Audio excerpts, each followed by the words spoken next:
Assalamualaikum warahmatullahi wabarakatuh. Perkenalkan, saya Aris Rizky Praetno, mahasiswa Universitas Negeri Makassar. Untuk materi yang saya akan bahas adalah proses routing, yang merupakan materi dari infrastruktur jaringan. Oke, langsung saja. Sebelum kita masuk ke materi proses routing, kita harus mengetahui terlebih dahulu perangkatnya, yaitu router. Mungkin ada yang pernah dengar kata router. Router ini juga merupakan sebuah perangkat jaringan selain switch, hub, kabel jaringan RJ45, dan lain sebagainya. Router ini sendiri merupakan sebuah perangkat jaringan atau peralatan yang bertugas atau difungsikan menghubungkan dua jaringan atau lebih. Kemudian, tugas router yaitu memforward data dengan cara IP forward harus diaktifkan menggunakan routing protocol atau algoritma routing. Menghubungkan dua jaringan atau lebih, memangnya kalau ada jaringan berjumlah dua atau lebih itu tidak bisa dihubungkan menggunakan hub saja. Kok perlu router sih? Maksud dari menghubungkan dua jaringan atau lebih di sini bisa saja IP-nya berbeda atau IP-nya sama dan subnet masknya sama, tetapi net ID-nya berbeda. Tentu saja itu tidak cukup jika menggunakan switch atau hub saja. Tentu harus menggunakan router. Nah, konsepnya seperti ini. Konsep routing adalah suatu proses merutkan paket data dari network satu ke network yang lain dengan menggunakan router. Contohnya mirip seperti jasa ekspedisi belanja online. Pada saat kita belanja online, umpamanya dari Surabaya ke lokasi tujuan kita, tentu tidak mungkin langsung diantarkan begitu saja ke tempat tujuan, tetapi harus melewati checkpoint tertentu. Begitu juga dengan router. Konsepnya menghubungkan network satu dengan network lainnya, dengan di dalamnya terdapat proses routing. Yang penting kita pahami dulu konsep routing itu adalah suatu proses merutkan paket data dari network satu ke network yang lain dengan menggunakan router atau meneruskan paket data ke network satu dengan ke network yang lain. Kemudian jenis router.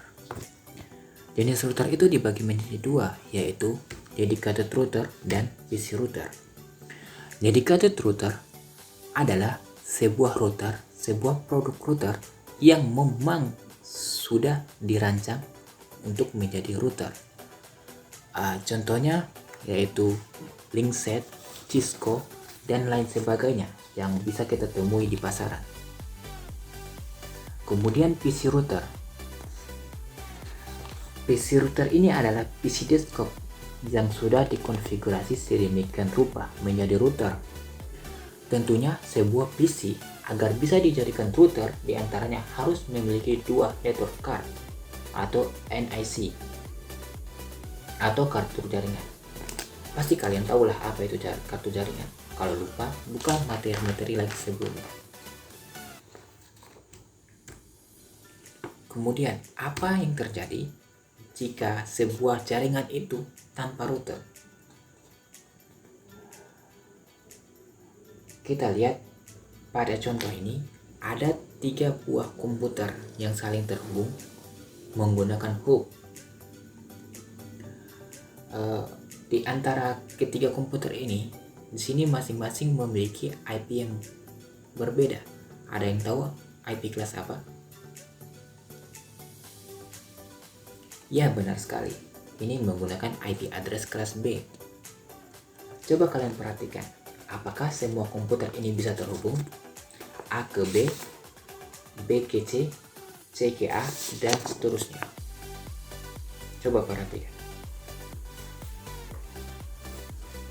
Ya, tentu saja.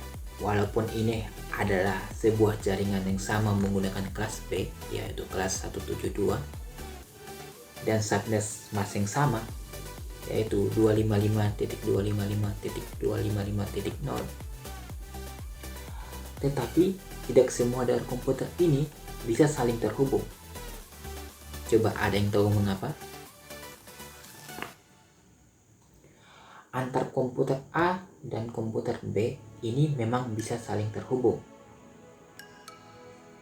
Karena kelas B dan kelas A ini memiliki net ID dan host ID yang masih sama, yaitu 88.10 milik komputer A dan 88.9 milik komputer B.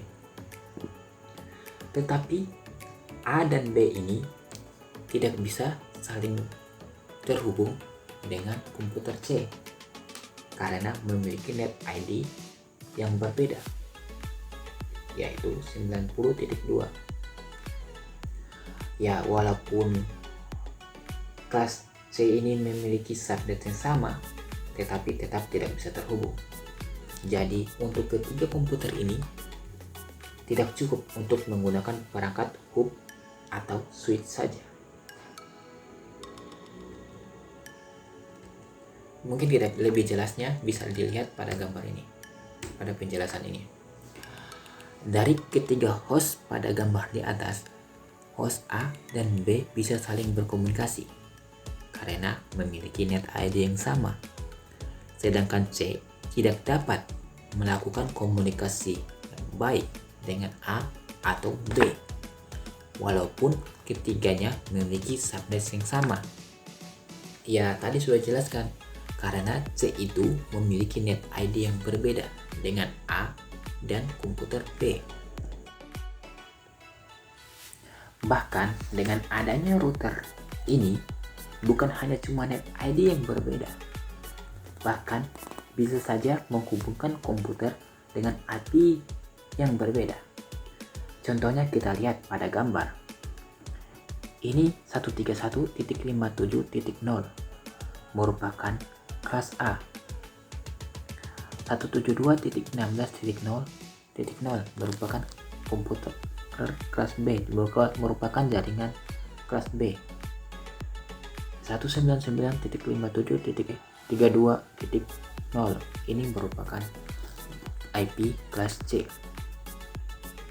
Nantinya ke semua IP ini dengan router bisa saling terhubung, tentu saja dengan routing protokol, dan harus dikonfigurasi terlebih dahulu. Nah, gambarannya kurang lebih seperti ini. Semuanya terhubung ke router dengan satu port, yaitu port A1. Misalkan network A atau jaringan A memiliki 4 buah komputer, yaitu komputer A2, komputer A3, komputer A4, dan komputer A5. Komputer A2, A3, A4 ini menurut gambarannya ini bukan menggunakan satu kabel, tidak seperti itu. Tidak seperti A5 terhubung ke A4, A4 terhubung ke A3, tetapi ke semua komputer ini nanti akan dihubungkan ke switch atau hub. Anggaplah A1 ini adalah switch atau hub, yang nantinya switch atau hub ini atau A1-nya ini dihubungkan lagi ke router. Mungkin kemudian dari router nanti dihubungkan lagi ke jaringan-jaringan yang lainnya. Ini adalah gambaran dari skala kecil. Untuk gambaran skala besarnya mungkin seperti ini. Dari network A ini bisa terhubung dengan network D, atau network A ini bisa terhubung dengan network C, walaupun kesemuanya ini memiliki IP yang berbeda atau net ID yang berbeda, apapun itu.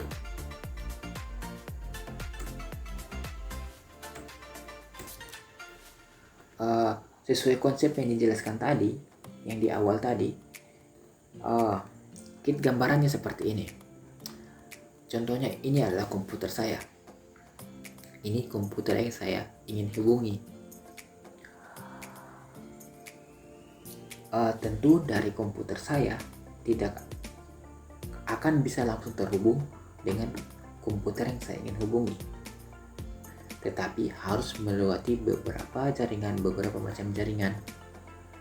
Nah, yang menentukan jalan tercepat untuk menghubungi komputer yang saya ingin tuju itu adalah router. Dan yang menentukan semuanya itu adalah tugas router. Kemudian dari proses routing ini dibedakan menjadi dua nantinya, yaitu routing dynamic dan routing static. Apa bedanya? Pertama, kita bahas routing static terlebih dahulu. Pada routing static atau static routing, rute-rute jaringan itu diinputkan atau dimasukkan secara manual pada routing table. Biasanya dilakukan oleh administrator jaringan. Baik static routing maupun dynamic routing ini masing-masing memiliki keunggulan. Untuk static routing memiliki keunggulan berupa penghematan bandwidth jaringan karena tidak membutuhkan pembangkit traffic route update untuk memberikan informasi perubahan rute kepada router lain. Contohnya, kita bisa melihat pada gambar. Misalkan di sini kita memiliki 3 buah router, yaitu router R1, router R2, dan router R3. Router R1 ini wajib terhubung dengan router R2. Router R2 ini wajib terhubung dengan router R3. Dan di dalam masing-masing router ini terdapat router tabel. Jadi pada router tabel itu akan didefinisikan perangkat apa saja yang terkoneksi dengan router tersebut. Misalnya, pada router 1 terkoneksi dengan PC1, pada router 2 terkoneksi dengan PC2, dan pada router 3 terkoneksi dengan PC3. Jadi kalau static routing hanya begini saja. Kalau ada perubahan, kalau ada yang ingin kita rubah, kita harus merubahnya secara manual. Atau dengan kata lain, tidak ada update traffic route secara otomatis karena static routing itu manual. Kalau dynamic routing, cara yang digunakan yaitu dengan melepas kewajiban update routing tabel secara manual. Protokol routing mengatur router untuk bisa saling berkomunikasi dan saling memberikan informasi routing yang dapat mengubah isi routing table.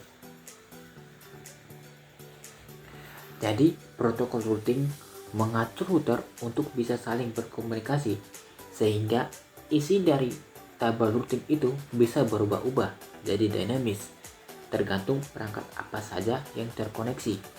Jadi yang memberikan alamat nantinya yaitu tugas dari router. Lanjut ke protokol routing.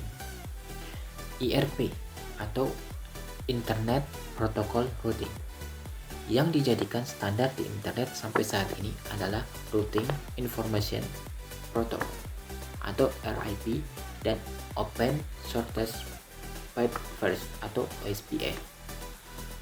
Selain kedua protokol tersebut, masih ada jenis lainnya. Salah satu yang cukup banyak digunakan di internet dan bersifat proprietary adalah Internet Gateway Routing Protocol atau IGRP yang dikembangkan oleh Cisco System. Kemudian IGRP ini dikembangkan lagi menjadi Extend IGRP. Berdasarkan cara kerjanya, protokol routing dibagi menjadi dua, yaitu Distance Vector Routing Protocol dan Link System. Distance Vector Routing Protocol ini intinya bekerja dengan memberikan kemampuan untuk mempublikasikan semua rute yang diketahui keluar ke seluruh interface yang dimiliki. Jadi pada gambar ini adalah contoh dari penerapan Distance Vector Routing Protocol. Ini adalah tabel masing-masing dari router, yaitu routing A, B, C, dan D.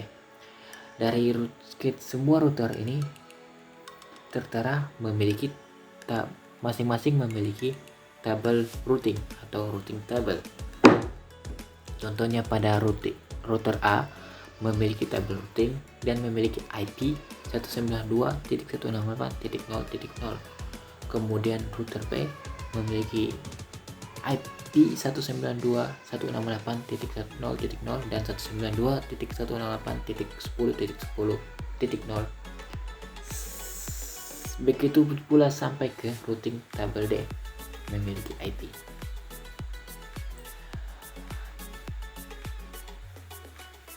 Ini kelebihannya, yaitu hemat memori, tetapi boros bandwidth, karena seluruh rute harus diupdate secara lengkap pada setiap periode update. Jadi, setiap kali update harus mendeklarasikan semua rute secara lengkap. Yang termaksud dalam kategori ini adalah RIP dan IGRP. Kemudian ada yang namanya link state. Link state ini dikenal juga sebagai shortest first atau SPF. Kemudian link state ini juga mengelola suatu database kompleks dari informasi topologi. Jadi pada link state ini ia mempertimbangkan bentuk dari topologi jaringan itu. Kelebihannya yaitu hemat bandwidth, karena ukuran datagram tidak terlalu besar, tetapi boros memori, dan siklus pemrosesan lama karena harus mengelola informasi topologi. Yang termaksud dalam kategori ini adalah OSPF dan Extended IGRP. Kita lihat pada gambar. Ada 3 buah router, yaitu router A, B, dan C. Di sini juga menggunakan SPF, yaitu shortest first, dan topologi yang digunakan adalah topologi tree. Jadi untuk link state, topologi juga harus dideklarasikan. Kenapa link state ini bisa menghemat bandwidth? Karena link state ini pasti akan memilih jalan yang paling efisien. Kalau misalnya pada tree, misal mulai dari node ini ke node ini, mulai dari node ini ke node ini, untuk link state tidak perlu melewati semua node untuk sampai ke node ke sini, tapi langsung saja ke sini. Tetapi untuk link state ini boros memori, karena memorinya ikut mendeklarasikan topologi jaringan. Jadi mana yang lebih baik? Ya, tetap harus disesuaikan dengan kasusnya. Masing-masing kasus mungkin bisa berbeda penjelasan kasusnya. Mungkin sekian penjelasan tentang proses routing. Nanti kita akan mencoba menggunakan Cisco untuk membuat desain jaringan sederhana. Wassalamualaikum warahmatullahi wabarakatuh.